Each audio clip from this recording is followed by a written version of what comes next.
Ini di antara hal-hal yang bisa membantu kita untuk menumbuhkan rasa takut kepada Allah Subhanahu wa taala.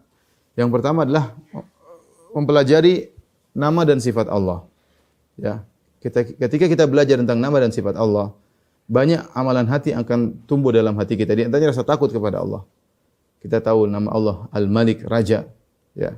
Di antara para raja yang Allah mengatakan Malik Yaumiddin. Allah adalah raja pada hari kebangkitan. Ketika hari kebangkitan Allah panggil Anal Malik, Anad Dayyan, Aina mulukul ard. Kata Allah, akulah raja. Mana raja-raja dunia? Ya. Menunjukkan betapa agungnya Allah Subhanahu wa taala, ya. Mana raja-raja dunia? Enggak ada yang berani nongol ketika di hari kiamat kelak. Yang bagaimana agungnya Allah sampai Allah mengatakan, "Ma qadarullah haqqa qadri wal ardu jami'an qabdatuhu yaumal qiyamah." Mereka tidak mengagungkan Allah sebagaimana mestinya, sementara pada hari kiamat bumi dalam genggaman Allah, was samawati matwiyatun bi yaminih, dan langit dilipat dengan tangan Allah Subhanahu wa taala. Betapa maha besarnya Allah Subhanahu wa taala. Bagaimana Allah mengatur alam semesta yang begitu hebat, ya. Inna Allah yumsiku samawati wal ardu alla tazula. Antazula, ya. Sungguhnya Allah memegang langit dan bumi agar tidak bergeser. Kalau Allah menggeserkan langit dan bumi keluar dari orbitnya, siapa yang bisa mengatur alam semesta ini, ya. Maka di antaranya agar kita takut kepada Allah, kita pelajari tentang bagaimana agungnya sifat-sifat Allah Subhanahu wa taala, ya.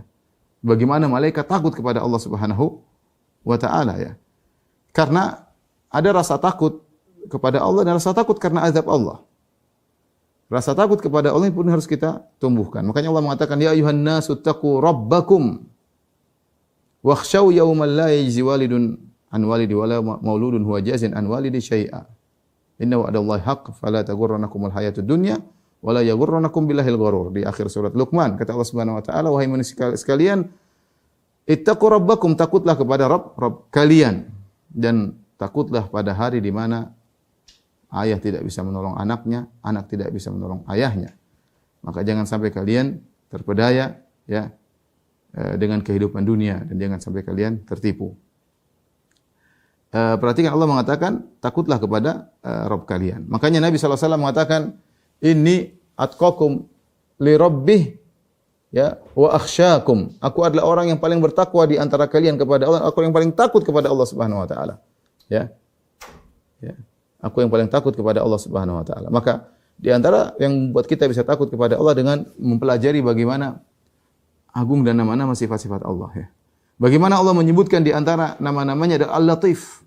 Al-Latif, Al-Latif bisa maknanya adalah Allah Subhanahu wa taala memberikan kebaikan kepada seorang tanpa dia sadari, dengan pelan-pelan. Tanpa dia sadari, sebagaimana Nabi Yusuf alaihissalam diberi kenikmatan oleh Allah dengan tahapan-tahapan pelan-pelan tanpa disadari, dari dibuang di sumur, kemudian dijadikan budak, kemudian kerja di penjara, akhirnya menjadi bangsawan di kota Mesir. Tapi sebaliknya Allah juga bisa menjerumuskan orang dengan pelan dalam kesesatan, ya, dalam keburukan secara perlahan sampai dia tidak sadar. Sampai dia lupa bahwasanya apa yang menimpa dia itu karena maksiat yang dia lakukan. Karena begitu dialami secara seakan-akan natural, dia menyangka itu hanyalah hal yang biasa. Padahal Allah sedang membuat dia semakin terpuruk, tetapi sangat halus, sangat pelan. Ini terjadi kepada banyak orang. Dia bermaksiat kepada orang atau dia menzalimi orang, kemudian dia terjerumus dalam kehancuran sedikit demi sedikit tanpa dia sadari. Tidak terbetik dalam hatinya, ini gara-gara kesalahan saya, gara-gara saya mohon ampun kepada Allah. Tidak. Allah Latif. Ya, dengan sangat halus Allah menggiring dia sehingga dia tidak sadar bahwasanya dosa-dosa yang dilakukan itu benar maksiat yang menimpa, musibah yang menimpanya, ya, karena maksiat yang dilakukan, ya. Dan orang terkadang bertahap dari satu maksiat semakin tinggi, maksiat, dan itu bisa Allah lakukan. Maka seorang takut kepada Allah, waspada, ya. Allah mengatakan sanastadrijuhum min haitsu la ya'lamun, kami akan membiarkan dia, mengulurnya, ya, tanpa mereka sadari, semakin dijauhkan, istidraj. Di antara misalnya nama Allah adalah Al-Halim. Allah Subhanahu wa taala Al-Halim, yaitu Allah Subhanahu wa taala membiarkan hambanya bermaksiat dan Allah tidak azab, dengan harapan sang hamba bertobat kepada Allah Subhanahu wa taala. Di balik nama Al-Halim, ya kita ada rasa takut kepada Allah. Kita melakukan maksiat, Allah biarin saja. Bukan berarti Allah enggak tahu, Allah tahu. Yang kita khawatir tiba-tiba Allah beri hukuman kepada kita.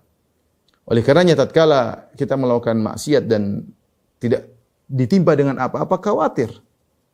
Ya, jangan-jangan ya Allah sedang membiarkan kita ya. Untuk kita segera bertobat, bukan untuk kita semakin bertambah melakukan kemaksiatan. Jadi ini di antara hal yang membuat kita takut kepada Allah adalah kita renungkan tentang nama-nama dan sifat-sifat Allah yang menumbuhkan rasa takut kepada Allah Subhanahu wa taala.